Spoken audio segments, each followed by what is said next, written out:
Kwa ati wanatuletea title kwetu hawakuingia, tunaambiwa si kwetu ni waja. Ndipo tunataka kuuliza kutoka 1992 walikuwa wapi? Walikuwa wapi kutoka 92? Bwana hawakuja kutuambia ati si kwetu.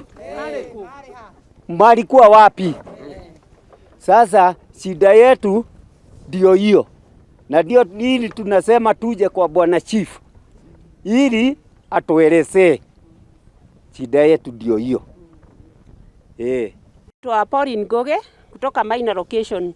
Malilio yetu ambayo imetuleta mahali hapa ni kwamba kuna watu wamekuja kuchukua allotment za watu wa hapa minor location, lakini kuna ubaguzi ambao uliingia kwa sababu kuna watu wengine wetu walibaguliwa, allotment zetu hasikuweza kunini. Kama mwenzangu mwenye ametangulia fenye ameongea malilio yetu yote. Since 1992, regime zenye zimepita kumekuwa na plot. Mbona hii regime yenye kuja tumeanza kuambiwa hakuna maplot?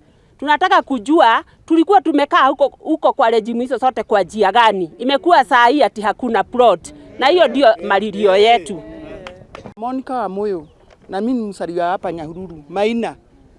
Kutoka kusaliwa mpaka wa leo ndio tukapewa hapo plot na tukakaa huko. Sasa tunataka kutuma chief wetu aende atulisie maswali ama tukuna plot ama hatuna. Hiyo ndio swali tunataka atulisie tu kwa gavana wetu. Auliswe kuna plot ama hakuna. Kama kunaso tuambiwe, kama hakuna tuambiwe, na tuambiwe tutaenda wapi kama kutolewa. Juu tutakaa wapi na tuko na watoto na watulijengewa shule hapo kwa nini? Watoto wetu wanasomea hapo Mariakani, kwa nini ilijengwa hapo kama hakuna maploti? Ilijengwa Rorie kwa nini? Wanaita huko Rorie. Walijenga shule huko kwa nini? Rorie. Tunataka chief tu aende aulize hiyo swali, tujibiwe na tutaacha kukasirika kwa roho yetu. Na mbali wa John Bogwa. Mimi nataka niambiwe hii plot tulipatiwa 1992 na tulipatiwa wakati ya Moi, na alikuja pale akasema watu wa kijiji cha Maina wapatie hii Rorie. Sasa sisi tukaona watu wamekuja wanataka allotment zetu ati ndio tupatiwe title deed. Kwa nini walienda wakambagua kwingine wakasema ati hiyo ni halali? Tunataka tuambiwe hii yetu ni halali ama sio halali. Juu wanadai pesa ati 5,000 ndio tufanywe nini? Tupewe title.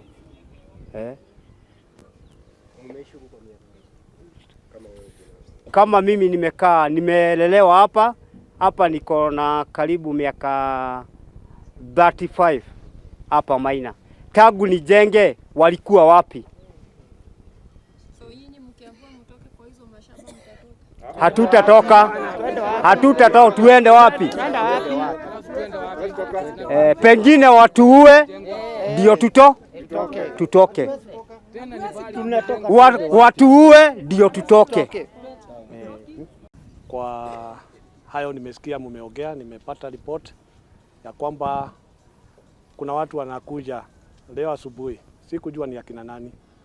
Lakini wakati nimewaona nikauliza kwani kuna shida gani?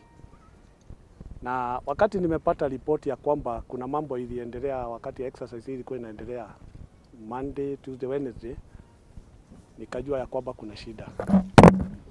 Na mimi mwenyewe wakati nilijua kuna shida ndio sababu nikasema muingie, kwa sababu nyinyi mko na haki. Na haki yenu lazima iangaliwe na serikali. Kwa hivyo ile kitu ningewaomba, kwa sababu hatutaki tupoteze wakati, nimesikia maombi yenu, malilio yenu na plot. Mimi najua ya kwamba hata mimi nimezaliwa hapa. Plot ya kwamba ilipeanwa na serikali. Na wakati ilipeanwa nimesikia mkisema kuna watu wanaitisha pesa. Hiyo jambo tutaangalia tu, serikali itachunguza. Na kama kuna jambo la kusema huko ni Rorie ama Ribarian Freeland, tutajua tu, serikali itatuambia. Kwa hivyo nyinyi ile kitu mtafanya ni mtulie tu, watu waendelee na kazi zao na msiwe na wasiwasi. Serikali haiwezi kaashiria nyinyi.